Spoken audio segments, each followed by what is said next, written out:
Have you ever sat at your kitchen table, looked at your phone, and realized it hasn't rung in days?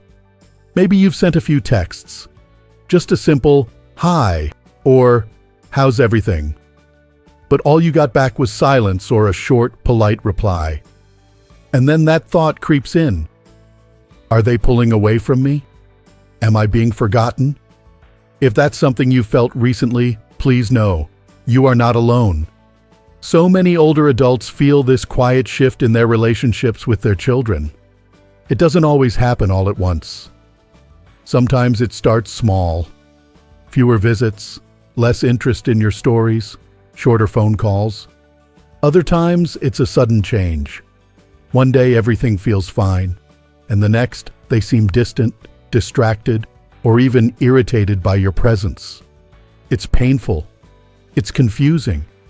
And worst of all, it can make you question your worth. But here's the truth. Just because your children seem to be pulling away doesn't mean you have to sit in silence and sadness. You don't have to beg for their attention or feel powerless in your own life. You still have incredible value. You still have wisdom, warmth, and presence to share. And how you respond in these moments, when you feel ignored, overlooked, or left behind, can make all the difference, not just in your relationship with your children, but in how you feel about yourself every single day. That's why we're having this conversation right now. Because today, we're going to talk about something truly important. What to do when your kids start to distance themselves. We're going to walk through real, actionable steps you can take to stay strong, protect your self-worth, and possibly rebuild that connection in a healthier, more fulfilling way. And even if the relationship doesn't go back to how it once was, you'll know how to keep your dignity, your peace, and your joy. Let's start with something simple but powerful. Don't take their distance as a personal rejection. I know how hard that is to hear when you're feeling hurt.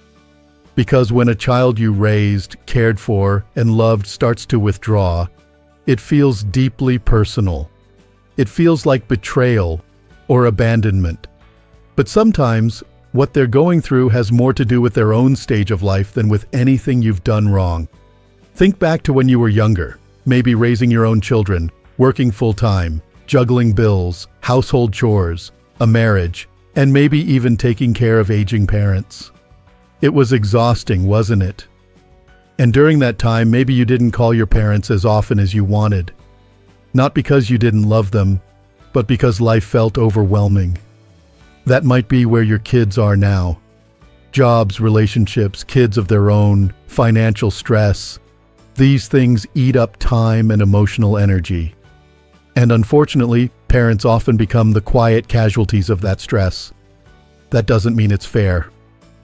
And it certainly doesn't mean it's okay for them to ignore you or make you feel unimportant. But it does mean this. Sometimes their silence isn't about rejecting you. It's about them trying to stay afloat in their own storm. And when you remind yourself of that, even just a little, it softens the sting. It helps you step back and see their distance not as an attack, but as a sign that something in their life may be out of balance. That brings us to the next step. Shift your focus back to yourself. It's tempting to make fixing the relationship your mission. You might want to send more messages, plan more visits, ask more questions. But that constant reaching out can sometimes push them further away, especially if it comes from a place of fear or sadness. So instead of chasing after connection, take a breath and look inward. Ask yourself, what makes me feel fulfilled outside of my role as a parent? What brings me peace, joy, or even just a sense of usefulness? Maybe it's gardening, painting, cooking something new. Maybe it's walking with a neighbor or helping out at a local charity. Maybe it's as simple as watching the sunrise while sipping your morning coffee. These small acts of self-nourishment may not fix the relationship, but they will fix something else. The part of you that may have forgotten how to feel whole without someone else's approval. You've spent so many years giving to others, raising your children, supporting your family, putting others before yourself. That was noble. It was beautiful. But now it's your turn to come home to yourself. To remember that you are still a complete person, not just someone's mom, dad, or grandparent. You matter. Your life matters. Even if no one is watching, you still get to show up for yourself every day with kindness, patience, and purpose. And when you begin to do that, something almost magical happens. That desperation you may have been feeling, it starts to fade. Your energy shifts. You go from asking, "Why don't they call me?" to saying, "Today I'm going to enjoy this walk." You go from waiting by the phone to reaching for a book or baking that pie you've been craving. You go from feeling powerless to feeling grounded. And when that energy changes, people feel it, even your kids. Because here's something we sometimes forget. Adult children can sense emotional pressure, even if it's unspoken. If they feel that every call or visit is loaded with guilt, expectation, or sadness, they may start to avoid it, not out of cruelty, but because they don't know how to handle that emotional weight. But when you start showing up in your own life with lightness, contentment, and strength, it creates a different atmosphere. One that they may feel safer and more drawn to return to. So what do you do now? You begin building your inner world, one day at a time. That might mean reigniting old passions, picking up that guitar gathering dust, writing the story you've always meant to tell, joining a group of people who enjoy the same things you do. Or it might be something quieter, starting your morning with a slow stretch, a prayer, or a simple affirmation that says, "I am enough." You don't have to make huge changes all at once. But what you do need is movement. Not toward them, but toward yourself. Toward a life that's still vibrant, even if a little different from the one you imagined. And that brings me to something else that's incredibly important. Sometimes when we feel hurt or abandoned, we react without meaning to. We bring up the distance, maybe in a frustrated tone, or we say things like, "You never call anymore," or "I guess I'm not that important." These words may be true to how we feel, but they often create more distance, because they sound like blame. And blame rarely builds a bridge. Instead, try something that invites connection without demand. A short message like, "Period. Thinking of you today. Hope everything's okay. I'm here if you ever want to talk." That's it. Simple, loving, open-handed. It says, "I care. I'm not angry. And I'm strong enough to wait without chasing." It's not about pretending you're okay when you're not.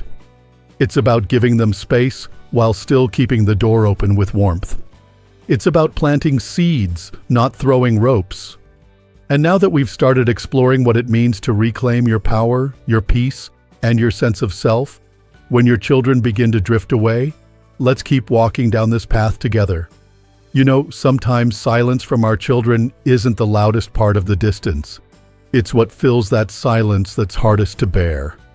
The wondering, the waiting, the quiet stories we start telling ourselves. Did I say too much? Am I becoming a burden? Maybe they just don't care anymore. And if you sit with those thoughts long enough, they can chip away at your confidence, your mood, even your health. But here's something I want you to remember. You don't have to believe everything your feelings tell you. Feelings are real, but they don't always tell the full story. When someone pulls away, it's easy to make it about us.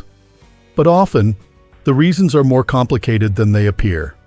That's why the next step is so important. Take a step back and give them space. Not as a punishment, not out of pride, but out of respect. Respect for them, yes, but also for yourself. See, when we constantly reach out, follow up, and ask why, we might think we're showing love. But if they're already overwhelmed, all of that effort can start to feel like pressure. And pressure often makes people pull away even more. Think of it like this. When a plant looks wilted, we don't yank on the leaves and ask why it isn't blooming. We check the soil. We give it air. We make space for it to recover.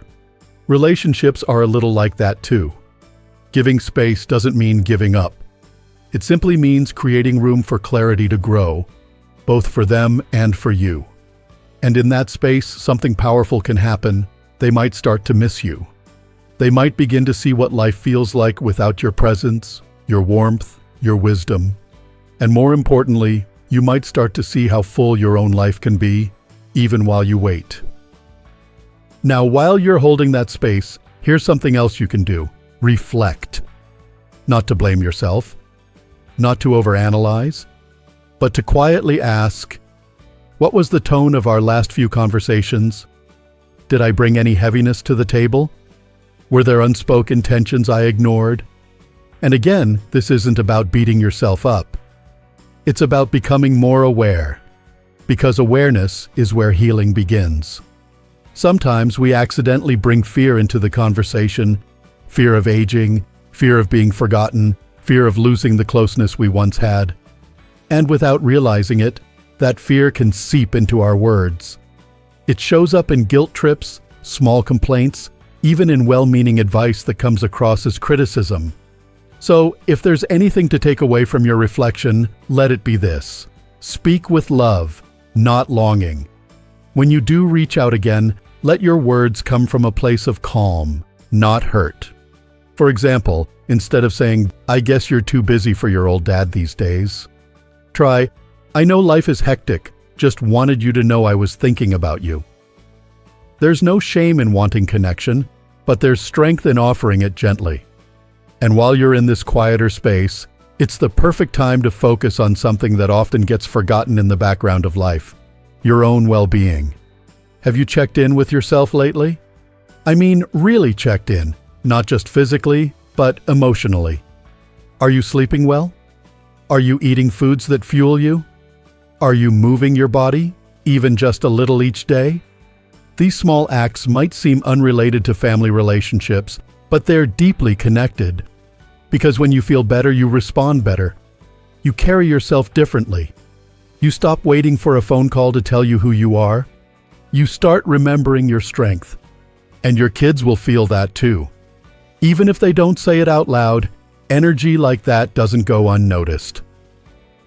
This might also be the perfect time to revisit things you used to love. Do you remember that hobby you gave up when life got too busy? Maybe you used to paint or fix old radios or dance or write poetry. There was something you did once just for the joy of it, not for money, not for praise, but because it made you feel alive. It's time to go back to that. You're not too old. You're not too late. You're not behind. You're just beginning a new chapter. One where your fulfillment doesn't have to depend on whether someone else answers your text. And as you reconnect with yourself, it becomes easier to show up in the world. Not just as a parent hoping to be seen, but as a person full of life and story and strength. You become someone your kids don't just feel obligated to call, but someone they want to reconnect with. Not because you begged, not because you made them feel guilty, but because your presence feels like peace, not pressure. Of course, even when you're doing all this work inside yourself, there may come a moment when you want or need to say something. And when that time comes, how you speak makes all the difference. Don't wait until you're upset. Don't let your emotions build up until they burst. Instead, prepare yourself to speak with honesty, but without heat. If the opportunity comes, you might say, "I've noticed some distance between us lately, and I just wanted to check in, not to blame or push, but because I care. And I miss you." That's it. No lectures. No accusations.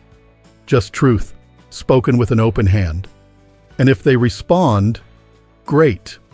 If they don't, you'll know that you handled it with grace. You'll know that you didn't stoop to guilt or shame. You stayed grounded. You stayed kind. And here's something else you need to know. Even if your kids don't respond the way you hope, your effort still matters. Your words still matter. Your presence in their life, whether close or at a distance, still matters. They may not always say it. They may not even realize it right now. But the seeds you plant with calm love and quiet consistency, those seeds take root. So don't lose heart if things take time. Don't give up if the silence lingers. You're not invisible. You're not forgotten. You're just in a season that's calling for something new. From them, yes, but also from you. Keep tending to yourself. Keep moving forward, even if they haven't caught up yet. Because you're not standing still. You're growing. You're healing. You're remembering who you are, independent of anyone else's attention. And that's a powerful place to be. Now that you've started focusing more on yourself, building your peace and speaking with calm instead of desperation, something begins to shift, not just in your relationship with your children, but in the relationship you have with yourself. You realize that you're still standing, still breathing, still capable of living a beautiful, meaningful life, even if it's not unfolding the way you hoped. But as you continue on this journey, there's another quiet trap you need to avoid, and that's playing emotional games. It might sound harsh, but it's easy to fall into, especially when you're hurting. You may be tempted to give your children the cold shoulder, to stop calling entirely, or even to post things on social media, hoping they'll see how fine you are without them. It's human. It's a reaction born from pain and pride. But those games rarely heal a heart. They just make the space between you wider. Because real connection can't be built on manipulation, even the subtle kind. When we try to guilt our kids into caring, or hide our sadness behind sarcasm, it doesn't make them come running. It often just makes them retreat further, unsure of how to deal with the tension. So instead of playing games, choose authenticity. Live your life out loud, but for you, not for their attention. If you're enjoying your garden again, or you finally started painting or walking at sunrise, share it, sure. But do it because it brings you joy, not because you want them to see what they're missing. When you operate from that place of genuine self-worth, people can feel it. Your kids can feel it. And it draws them in more than any guilt trip ever could. And here's something else that may surprise you. When the time does come for them to reach out, and very often it does, the most powerful thing you can offer isn't a lecture or a long list of what they did wrong. It's safety. Emotional safety means they can speak freely. It means they won't be met with bitterness, but with presence. Not fake smiles, not denial, but steady, open-hearted listening. That doesn't mean you suppress how you feel. You're still allowed to express that their absence hurt you. But if you can say that from a place of strength, not shame, it opens the door to real conversation. It invites honesty instead of defensiveness. Sometimes they may come back not knowing how to explain why they drifted. They may be embarrassed or afraid of being scolded. But when they see that your heart is soft and your presence is strong, they're more likely to stay. Because what you offer isn't judgment, it's home. And even if the conversation is awkward or short, remember, it's a beginning. Seeds don't sprout overnight. But a safe, steady presence, that's what creates roots over time. Still, there's one more truth that needs to be said. And it may be the hardest of all. Sometimes, despite your patience, your strength, and your efforts to reconnect, your children may continue to stay distant. Not because you weren't enough, or because you did something unforgivable, but simply because of who they are right now. Maybe they're caught in their own struggles. Maybe they're emotionally unavailable. Maybe they've never truly understood how to be in a relationship with you that feels mutual and mature. That's not your failure. That's their journey. And that's where your final step comes in. Be ready to move forward, no matter what. You didn't come this far in life to be stuck in grief over someone else's silence. You didn't survive decades of life, love, loss, and learning just to let someone else's neglect define your worth. If your children come back to you with open hearts, you'll be ready. And if they don't, you'll still be standing. You'll still be strong. Because the most important relationship in your life now is the one you have with yourself. That might mean making peace with an imperfect family dynamic. It might mean pouring your energy into people who do show up for you. Your friends, your neighbors, your faith community, or even new people you meet in a hobby group or volunteer role. It might mean building a legacy that has nothing to do with your children, but everything to do with your heart. There's a quote I come back to often: "You cannot control others, but you can control how you respond." That response, that calm, courageous, clear response, is what keeps you free. It's what protects your peace. It's what allows you to age with grace instead of with regret. You're allowed to grieve what's changed. You're allowed to miss what once was. But don't let that grief stop you from living. Don't let their silence become your story. You've got chapters left to write. You've got sunrises left to watch. You've got people, maybe unexpected ones, waiting to be blessed by your presence. And who knows? Sometimes the moment you stop chasing is the moment they finally start walking back. But even if they don't, you're already walking forward. Before we close, I want to say this directly to you. You are not forgotten. You are not too old. You are not invisible. You are not just someone's parent. You are a full, valuable, vibrant human being with wisdom, love, and light to give. So please, take care of yourself like you matter. Because you do. If this message spoke to you, I'd love to hear your thoughts in the comments. Whether your kids are close or distant, whether you're healing or still hurting, your story matters. And you never know who might read your comment and feel a little less alone. And if you found this video helpful, go ahead and click like and subscribe to our channel, Strong Elderly Life. We're building a community of strong, wise, and empowered seniors, and you belong here. Remember, distance doesn't mean disconnection forever. And silence isn't the end of your story. Keep showing up. Keep growing. Keep loving yourself loudly, clearly, and without apology. Here's to living your best life at any age. You've got this.